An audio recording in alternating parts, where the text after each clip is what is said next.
बारामतीतला देखील मूड जो आहे तो स्पष्ट झालेला आहे। आपण जर पाहिलं तर बारामती विधानसभा मतदारसंघात मोठे दादा की छोटे दादा हा प्रश्न मी विचारला होता आणि यामध्ये बहुतांशी लोकांनी मला असं उत्तर दिलं होतं की वरच्या सभागृहात ताईंना पाठवलं आणि आता खालच्या सभागृहात खरं तर विकासाच्या मुद्द्याला घेऊन आम्ही अजितदादांना प्राधान्य देऊ।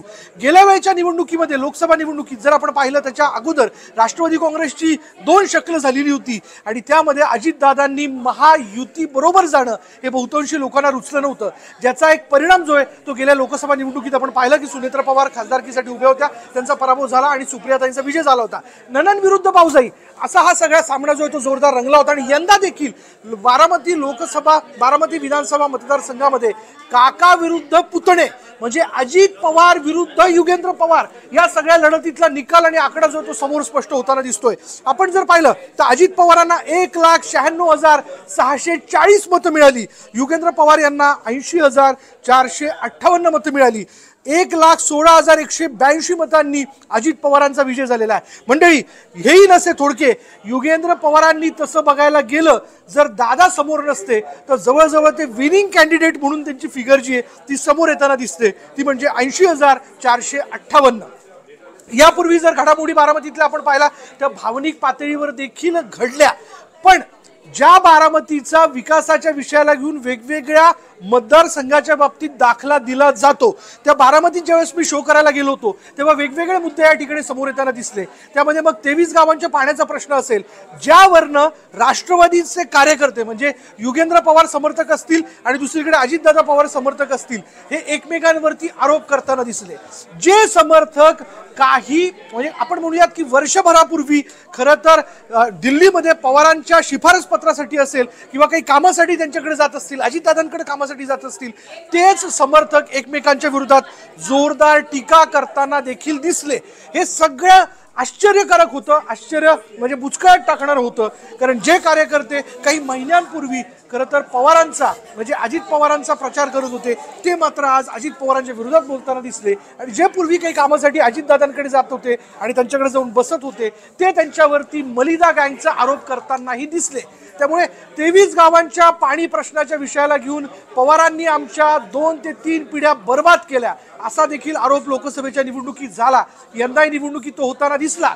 हा देखील आरोप झाला की विद्या प्रबोधिनीचा पाया जो आहे तो शरद पवारांनी रचला, पण त्यावरती वीट रचली ती अजित पवारांनी। त्यामुळे संधी कोणी दिली तर पवारांनी, पण संधीचं सोनं कोणी केलं तर अजित पवारांनी, असे आरोप प्रत्यारोप दावे प्रतिदावे जे आहेत श्रेयाचं राजकारण असेल या मुद्द्याला घेऊन देखील तिथे मोठी चर्चा होताना दिसली। त्यामुळे या सगळ्या आरोप प्रत्यारोपांमध्ये रंगलेली ही निवडणूक जी आहे म्हणजे गेल्या वेळी ननन विरुद्ध भाऊजाई आणि आता काका विरुद्ध पुतणे या लढतीत अखेर अजितदादांनी घवघवीत मतं मिळवली। पण तसं बघायला गेलं तर युगेंद्र पवारांना मिळालेली 80,458ची मतं, अजित पवारांना मिळालेली 1,96,640ची मतं, या दोघांमधला फरक जर जो बघितला तो 20-22 हजाराच्या वरती किंवा त्याच्या आसपास आहे। त्यामुळे फार काही त्यांना अजितदादांना लीड मिळाला असं म्हणता येत नाही, पण अजितदादांनी वेळोवेळी या निवडणुकीत मी उभं राहणार नाही किंवा दुसरा मी उमेदवार देतोय, जो उमेदवार देईल त्याला तुम्ही सांभाळून घ्या असं म्हणणं किंवा अजितदादा दुसऱ्या कुठल्या तरी मतदारसंघात निवडणूक लढू शकता याबद्दलची चर्चा होणं हे सलग होत असताना कार्यकर्त्यांनी मात्र भावनिक पातळीवर मोठा आग्रह धरलेला होता की दादा तुम्हीच निवडणुकीत पाहिजे आणि त्या अनुषंगाने आपण पाहिलं तर अजितदादा या निवडणुकीत उभे राहिले।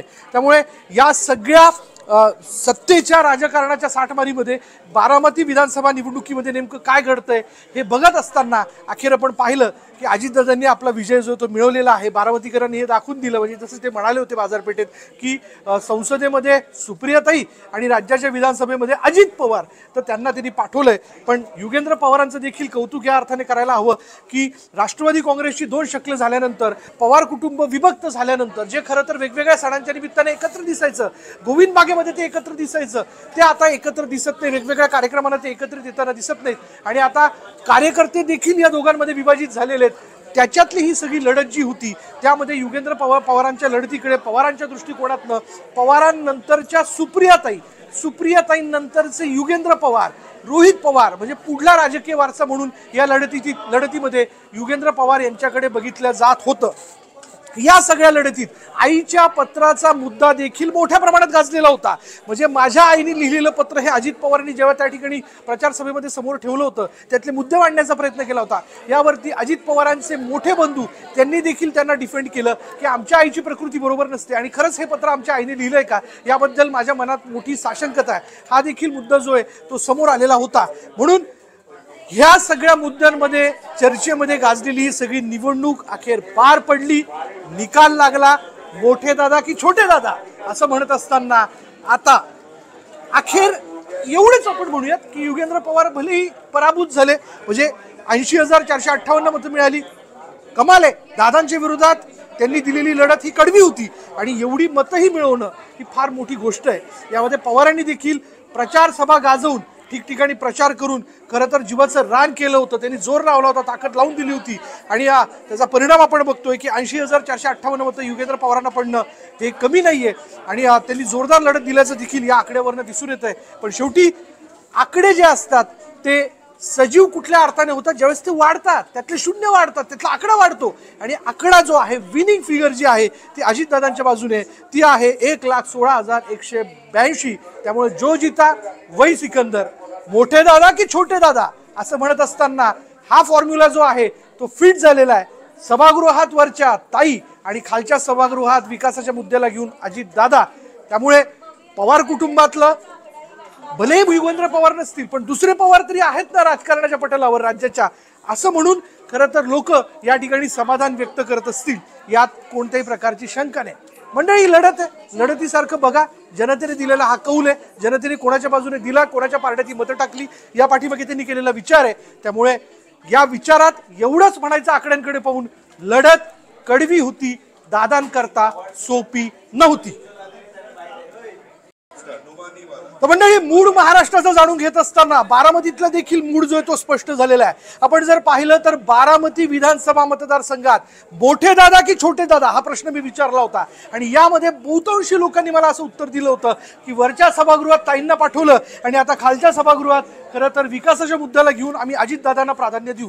गेल्या वेळच्या निवडणुकीमध्ये लोकसभा निवडणुकीत जर आपण पाहिलं त्याच्या अगोदर राष्ट्रवादी काँग्रेसची 2 शक्ल झालेली होती आणि त्यामध्ये अजितदादांनी महायुती बरोबर जाणं हे बहुतांशी लोकांना रुचलं नव्हतं, ज्याचा एक परिणाम जो आहे तो गेल्या लोकसभा निवडणुकीत आपण पाहिला की सुनेत्रा पवार खासदारकीसाठी उभ्या होत्या, त्यांचा पराभव झाला आणि सुप्रियाताईंचा विजय झाला होता। ननन विरुद्ध भाऊजाई असा हा सगळा सामना जो आहे तो जोरदार रंगला होता आणि यंदा देखील बारामती विधानसभा मतदारसंघामध्ये काका विरुद्ध पुतणे म्हणजे अजित पवार विरुद्ध युगेंद्र पवार या सगळ्या लढतीतला निकाल आणि आकडा जो तो समोर स्पष्ट होताना दिसतोय।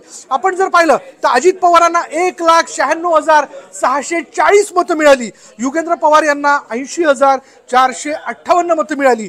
1,16,182 मतांनी अजित पवारांचा विजय झालेला आहे। मंडळी हेही नसे थोडके, युगेंद्र पवारांनी तसं बघायला गेलं जर दादा समोर नसते तर जवळजवळ ते विनिंग कॅन्डिडेट म्हणून त्यांची फिगर जी आहे ती समोर येताना दिसते, ती म्हणजे 80,458।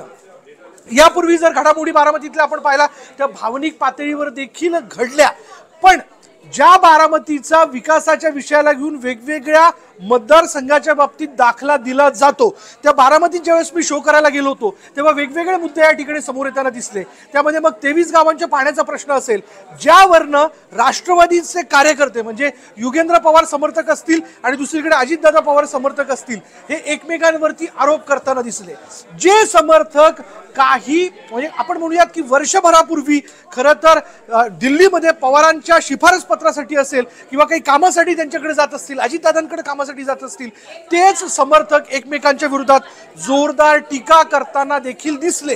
हे सगळं आश्चर्यकारक होतं, आश्चर्य म्हणजे बुचकळ्यात टाकणार होतं, कारण जे कार्यकर्ते काही महिन्यांपूर्वी खरं तर पवारांचा म्हणजे अजित पवारांचा प्रचार करत होते ते मात्र आज अजित पवारांच्या विरोधात बोलताना दिसले आणि जे पूर्वी काही कामासाठी अजितदादांकडे जात होते आणि त्यांच्याकडे जाऊन बसत होते ते त्यांच्यावरती मलिदा गँगचा आरोप करतानाही दिसले।